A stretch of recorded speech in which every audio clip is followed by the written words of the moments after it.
Hey friends, welcome back.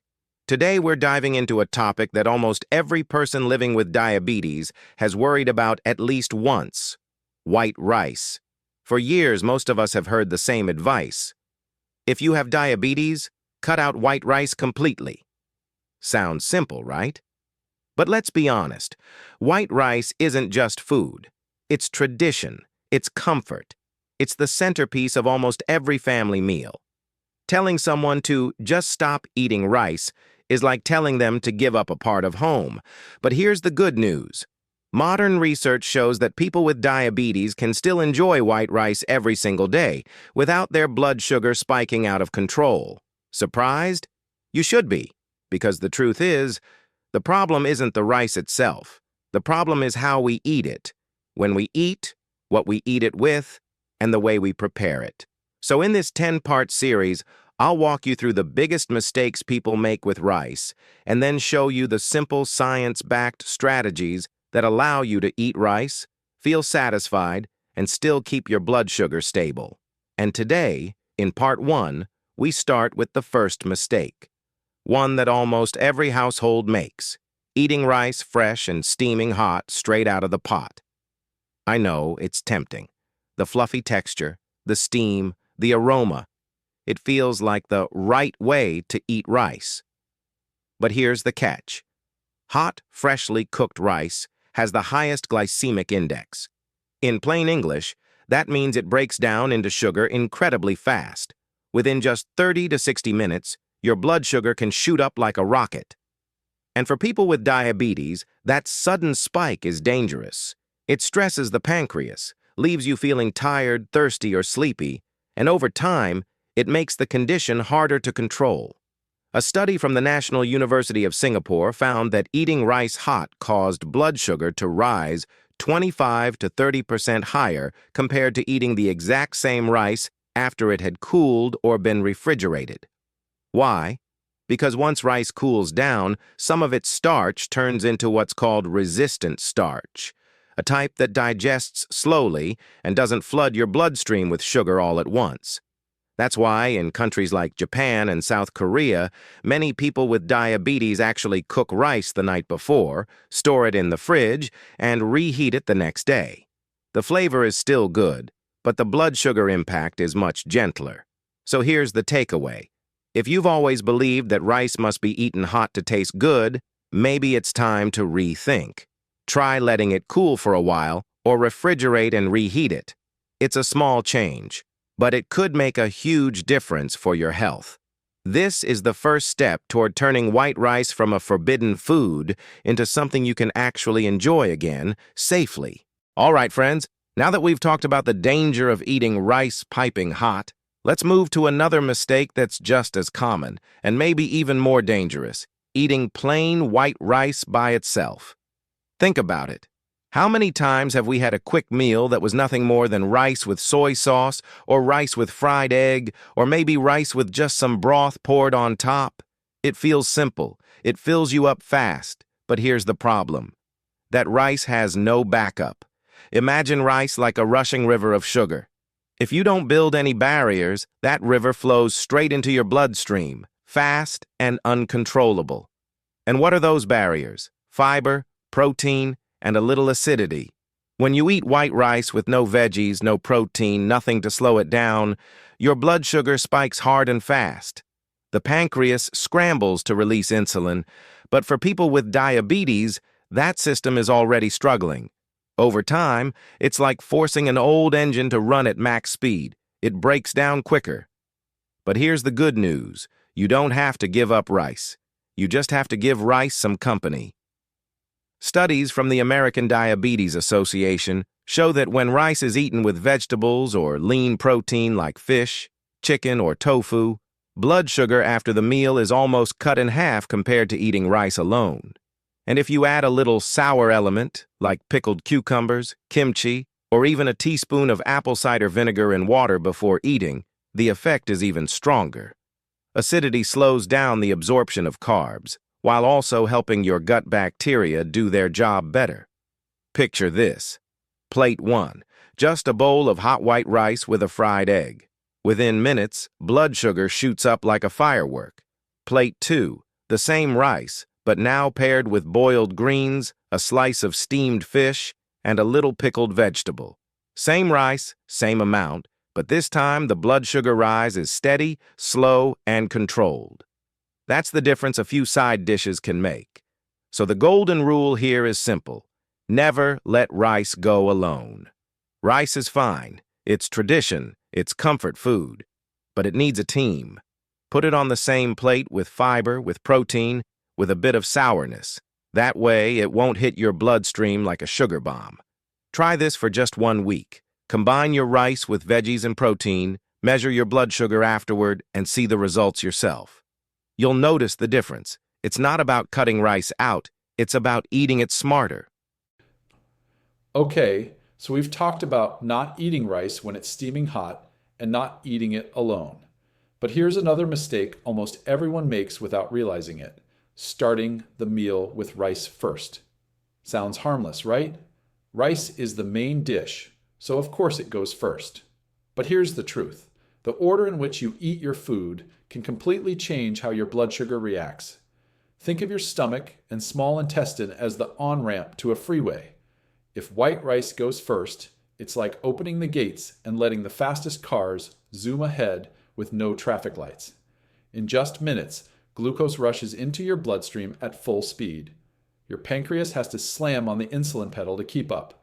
And for people with diabetes, that's a recipe for chaos. Now, flip the order. Start with vegetables. Leafy greens, broccoli, green beans, squash, whatever you like. The fiber acts like speed bumps, slowing down how fast sugar can get into your blood. Next, add protein. A piece of fish, some chicken or tofu. Protein takes time to digest, so it keeps your system busy. And then, and only then, bring in the rice. Suddenly, those fast cars of glucose are stuck in traffic. They trickle into your bloodstream slowly, steadily, instead of flooding it. This isn't just theory.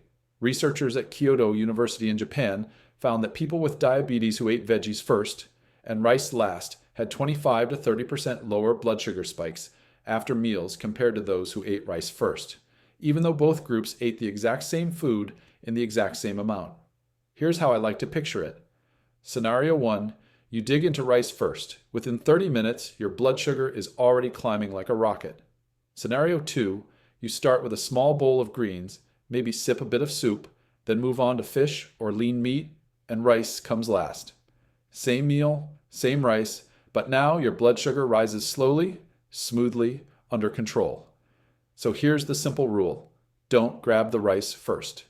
Build a shield with veggies, add a layer of protein, and let rice come in last. It's like putting rice in the back of the line instead of letting it sprint to the front. It's a small shift, but a powerful one. And once you get used to this order, it becomes second nature. You'll eat just as you always did, but your body will thank you with calmer, more stable blood sugar. All right, let's talk about a habit almost all of us are guilty of: eating too fast. Picture this. You're starving. You sit down to a hot meal, and in less than 10 minutes, the plate is clean. Sounds familiar, right? We live busy lives, and sometimes eating feels like just another task to check off. But here's the problem. When you rush through your meal, your blood sugar doesn't just go up, it goes up harder and faster. Why? Because your body needs time. Think of digestion like a relay race. It starts in your mouth, where chewing breaks food down and mixes it with enzymes in your saliva. If you skip that step, barely chewing, just swallowing, then your stomach and pancreas have to pick up the slack. That means carbs, especially white rice, hit your bloodstream quicker than your system can handle. Now, here's something fascinating. Scientists from the University of Tokyo ran a study where they tracked people who ate the same exact meal, but at different speeds. Those who finished in under 10 minutes had almost double the blood sugar spike compared to those who took 20 to 30 minutes. Double. And remember, it was the same rice, the same portion. The only difference was speed. Eating too fast also confuses your brain. It takes about 20 minutes for the "I'm full" signal to travel from your stomach to your brain. If you rush, you'll often overeat before your brain realizes you're satisfied. That means more rice, more sugar, more stress on your body. So what's the fix? Super simple. Put your fork or chopsticks down between bites. Give yourself a pause. Chew each mouthful at least 20 times.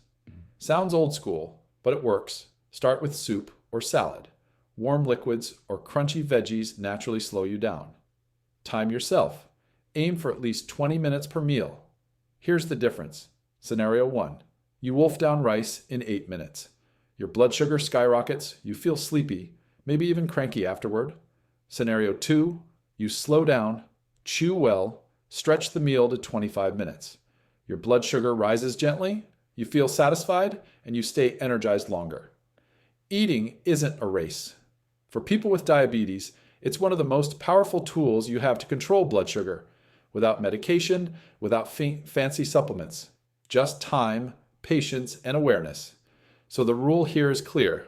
Slow down to stay in control. So far, we've covered hot rice, plain rice, eating order, and eating speed. Now let's tackle another silent mistake. What you do right after the meal. Most of us, after finishing a plate of rice, do one of two things. We either sit down to relax, maybe on the couch, scrolling on the phone, or we take a nap. Sounds harmless, right?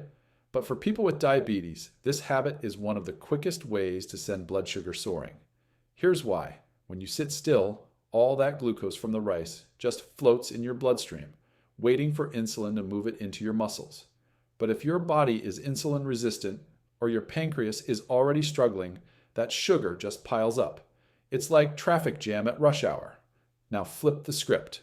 Instead of sitting, imagine you stand up, wash a few dishes, take a slow 10 to 15 minute walk, or even just pace around the house. Suddenly, your muscles are working, and muscles are like sponges for sugar. They pull glucose out of your blood and burn it for energy. The result?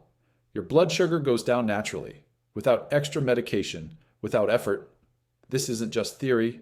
A study published in Diabetes Care showed that people who took a light 15-minute walk right after eating had blood sugar levels 20 to 30% lower than those who stayed seated. And here's the kicker. The effect was strongest after carb-heavy meals like rice or pasta. Think about that for a second. You don't need a gym. You don't need fancy equipment. Just a short stroll around your living room, down the block, or even tidying up the kitchen is enough to help your body process rice smoothly. Here's a quick comparison. Scenario 1.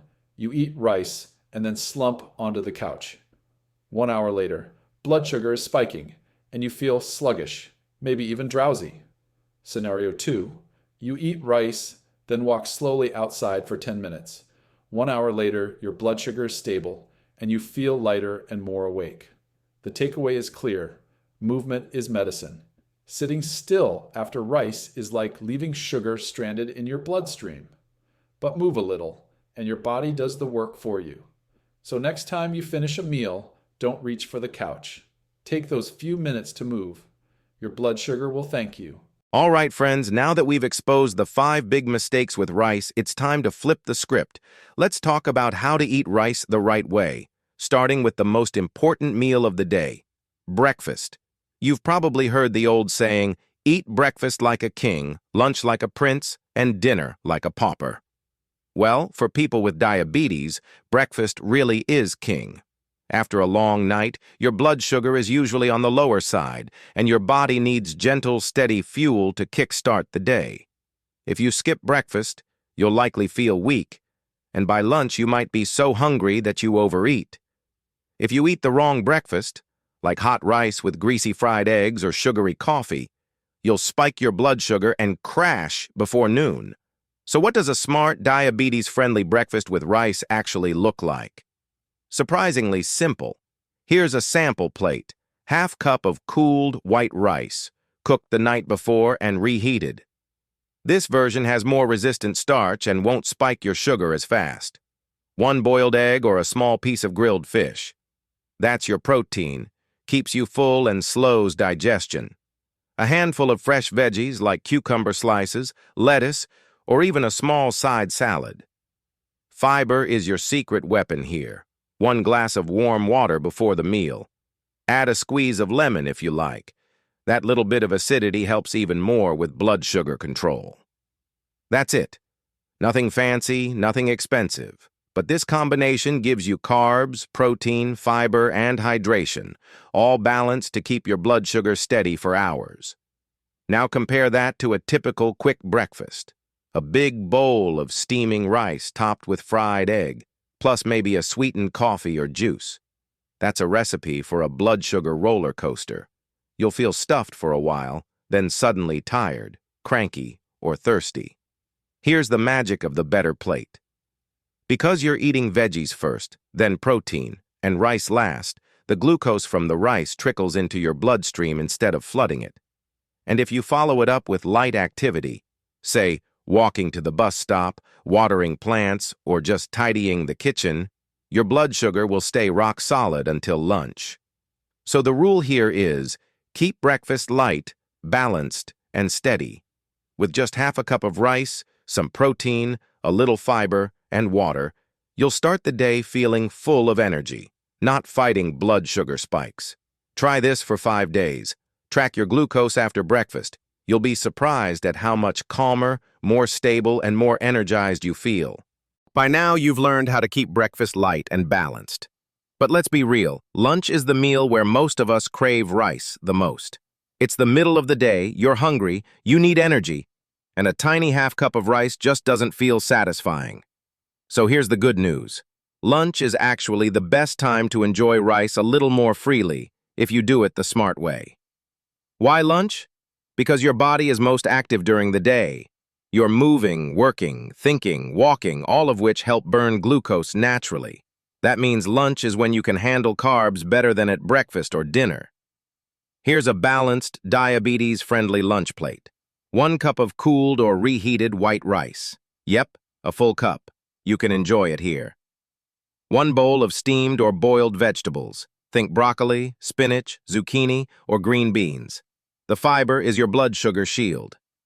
A serving of lean protein, steamed fish, skinless chicken, or tofu, cooked simply, not fried in heavy oil. A light soup or broth.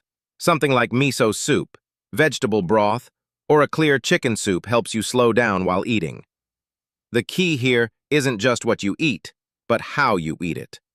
Always start with veggies, then protein, and let the rice come last. By the time the rice hits your stomach, your body already has fiber and protein in place to slow down sugar absorption.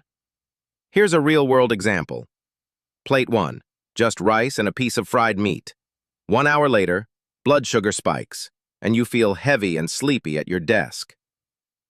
Plate 2, rice with steamed broccoli, boiled chicken, and a light broth.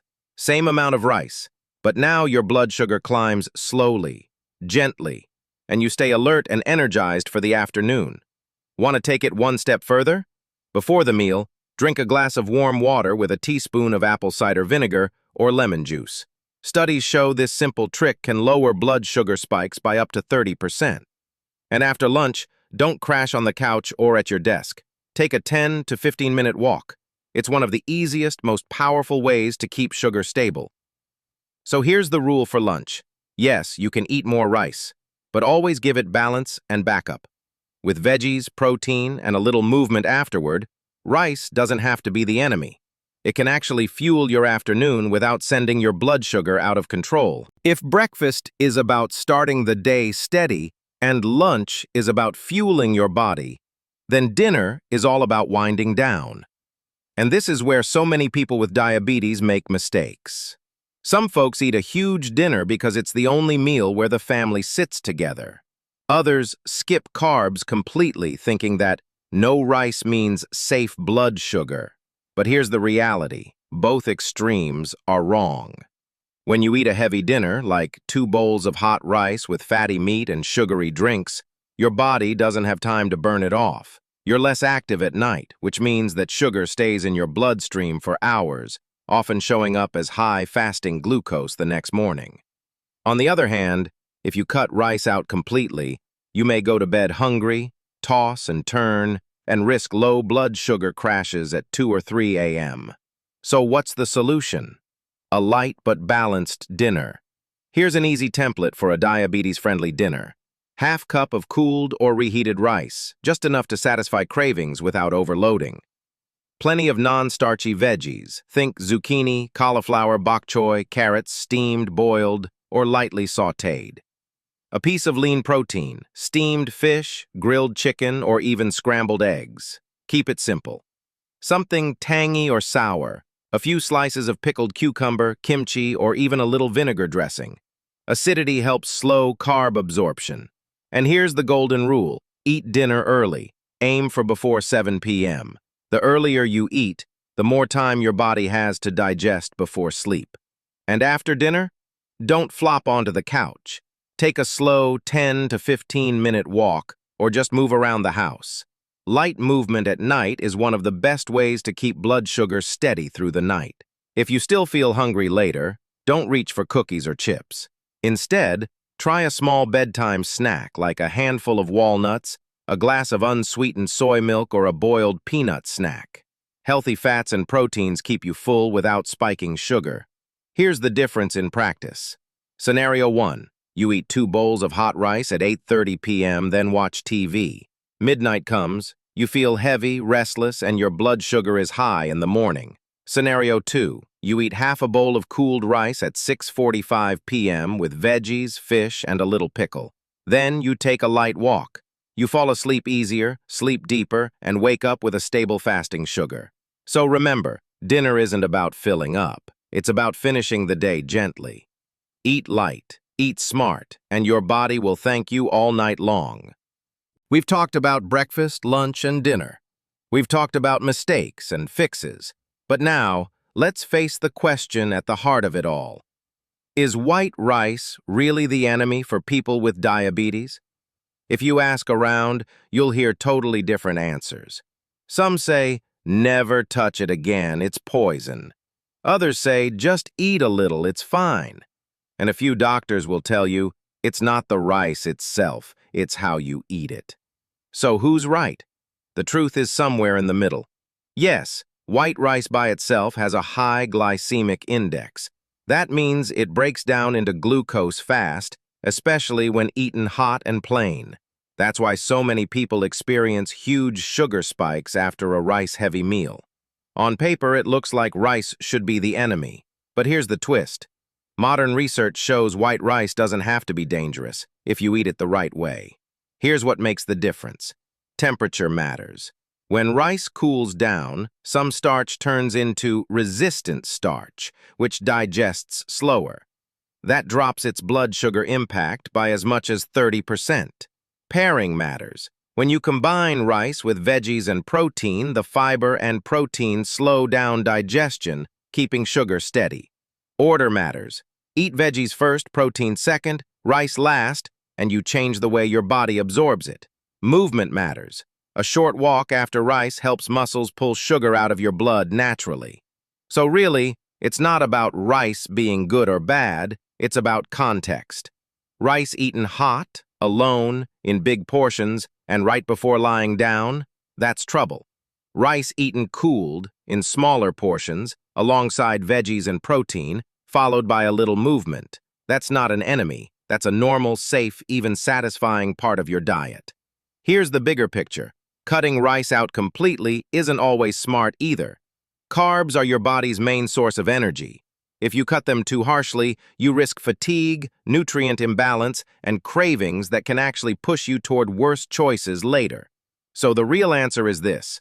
White rice isn't the villain. It's the way we treat it. Think of it like fire. Use it wisely, and it warms your home. Use it recklessly, and it burns everything down. For people with diabetes, the goal isn't to erase rice from your life. It's to master how you eat it. Balance, timing, and awareness turn rice from a threat into something you can enjoy again. So, here we are, friends.